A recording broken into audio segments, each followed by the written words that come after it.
பச்சை புடவைக்காரியாய் உன் தாய் மீனாட்சி நான் இன்று வந்திருக்கிறேன். மாபெரும் வெற்றி உன்னை தேடி வரப்போகிறது.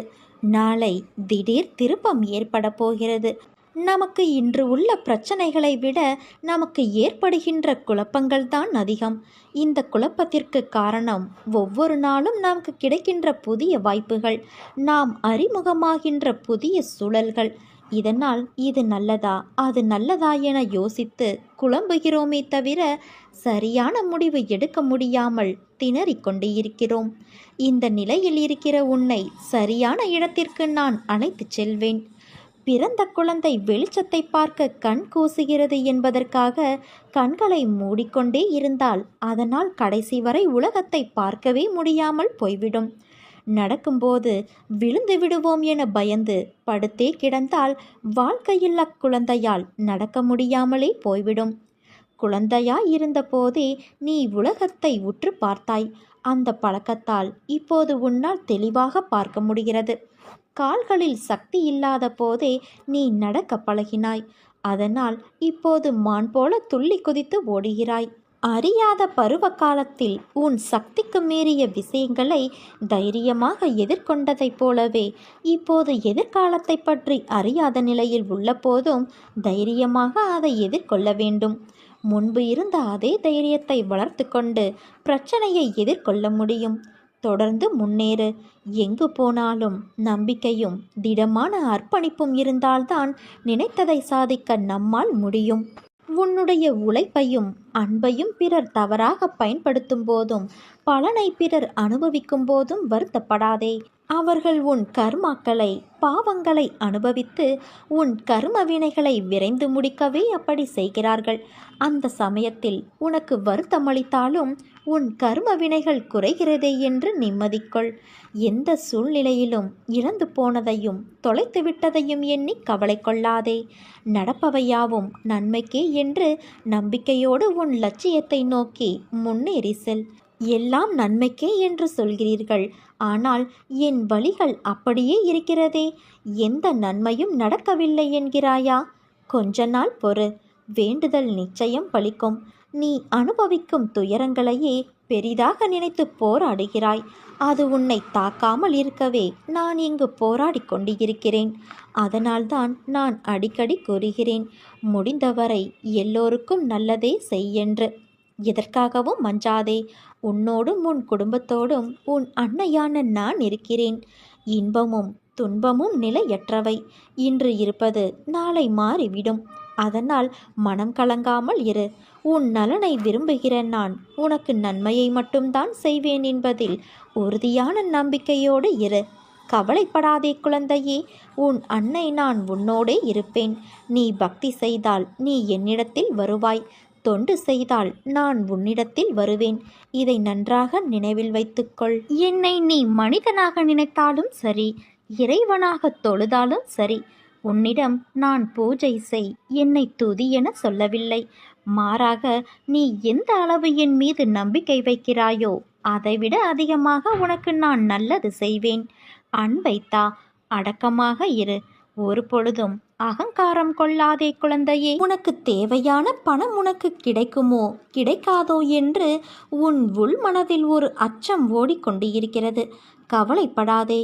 உனக்கு தேவையான பணம் நிச்சயம் கிடைக்கும். நீ நினைத்த காரியம் நல்லபடியாக நடக்கும். இது உன் அன்னையின் சக்தி வாய்ந்த சத்திய வாக்கு. என் நாமம் உன்னை கரை சேர்த்துவிடும். எனது திருநாமத்தை ஆத்மார்த்தமாக ஒரு முறை கூறினால் கிடைக்கும் பலன் அளவுக்கு பரிகார பூஜை செய்வதால் பலன் கிடைப்பது இல்லை என்பது இங்கு பலருக்கும் தெரியாது. பரிகாரம் என்பது ஏதோ ஒரு தோஷ நிவர்த்திக்காக செய்யப்படுகிறது. நாம ஜெபமோ எல்லா தடைகளையும் நீக்குகிறது. இதை உணராதவர்கள் பணத்தையும் நேரத்தையும் பரிகாரத்திற்காக செலவிடுகிறார்கள். ஆனால் நீயோ அவ்வாறு செய்யாமல் எந்த இடத்தில் இருக்கிறாயோ அந்த இடத்தில் இருந்தபடியே என் நாமத்தை ஆத்மார்த்தமாக உச்சரித்து வா. உனக்குள் ஒரு மாற்றம் உண்டாகும். உனக்கும் மாற்றம் உண்டாகும். பரிகாரத்திற்கும் பக்திக்கும் உள்ள வேறுபாட்டை தெரிந்து கொள். ஒரு அதிகாரியை நீயாக தேடிப்போய் சந்திக்க முடியுமா என்றால் சந்திக்க முடியாது. சிபாரிசின் பேரில் சந்தித்தாலும் ஓரிரு வார்த்தைகளோடு உன்னுடைய சந்திப்பு முடிந்துவிடும். பெரும் மழை பெய்து உன் வீட்டருகே உள்ள கண்மாய் உடைகிறது என்றால் அந்த அதிகாரி உடனடியாக ஓடி வந்து உடைப்பை சரி செய்ய நடவடிக்கை எடுப்பதோடு உன்னோடும் பரிவோடு பேசுவார். உன் பாதுகாப்புக்கும் உத்தரவாதம் தருவார். உன் கண்கள் என்கிற கண்மாய் கரை உடைந்து கண்ணீர் வெள்ளமாய் பெருகும்போது நானும் உனக்கு வேண்டிய பிற இறை சக்திகளும் ஓடோடி வந்து உன்னை பாதுகாத்து கொள்வோம். உனது எல்லா பிரச்சனைகளுக்கும் தீர்வு கிடைத்துவிடும்.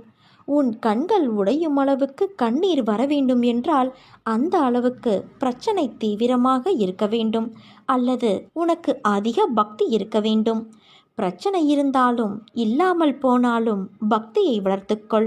எனது லீலைகளை மனதில் நினைத்து உயர்ந்த நான் தாழ்ந்த நிலையில் உள்ளவர்களுக்காக இறங்கி வந்த தியாகத்தை நினைத்துப்பார். அப்போது உன் உள்ளம் முருகும், பக்தி பெருகும். எனக்கு எத்தனையோ திருநாமங்கள் உள்ளன. எத்தனையோ தோற்றங்களில் நான் அவதரித்து சேவை சாதித்துள்ளேன். உனக்கு எந்த திருநாமத்தின் மீது அதிக ஈர்ப்பு ஏற்படுகிறதோ அந்த திருநாமத்தையும் அந்த வடிவத்தையும் மனதில் பதிய வைத்துக்கொள். அப்போது உன் உள்ளம் உருகும். உச்சரிக்கும் போதே உள்ளத்தை உருக்குகிற இறைநாமம் பூர்வ புண்ணியத்தின் விளைவாக ஒருவருக்கு வாய்க்கிறது. இந்த ஜென்மத்தில் உன் அன்னையான நான் என்கிற திருநாமம் உனக்கு வாய்த்திருக்கிறது. அதனால் இந்த பெயரை கேட்டதும் நீ உருகுகிறாய். உனது வழியில் என்னை நீ நினைத்துக்கொள். நேரம் கிடைக்கும்போது நாம ஜெபம் செய். உண்மையாகவே எல்லா பாவத்திலிருந்தும் விடுதலையாகவும் நன்மைகளை அடையவும் மனதை தூய்மை செய்து கொள்ளவும் சடங்குகள் போன்ற பிற சாதன முறைகளின்றி என் அருளை பெறவும் நாம ஜெபமே மிகப்பெரிய எளிய வழி. உன்னுடைய மனம் நிர்ணயிக்கும் வழியில் நீ நட. மற்றவருடைய மனம் நிர்ணயிக்கும் வழியில் அவர்கள் நடக்கட்டும். பிறரை பின்பற்றும் முயற்சியில் உன் மனதிற்கு எதிராக நீ செயல்படாதே என் குழந்தையே. அது உனக்கு நல்லதல்ல. உனக்கென்று படைக்கப்பட்ட ஒன்று உன்னை வந்து சேரும் நாள் வெகு தொலைவில் இல்லை. நீ தவமாய் வேண்டி நின்ற உன் வேண்டுதல் நிறைவேறப் போகிறது.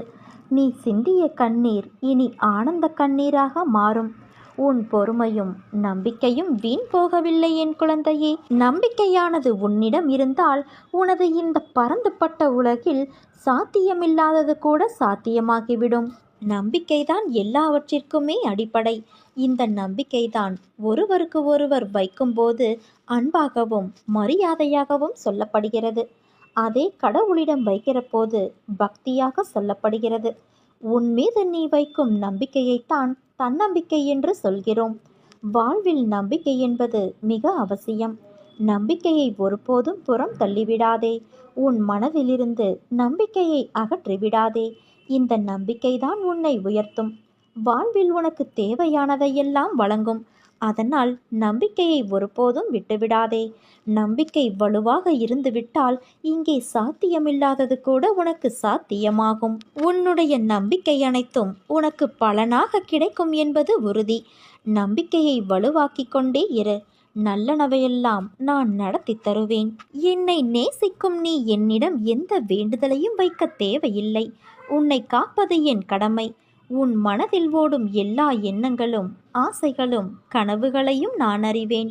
உன் தேவையை நான் நன்கு அறிவேன். எது நன்மையோ அதை மட்டுமே நான் உனக்கு அளிப்பேன்.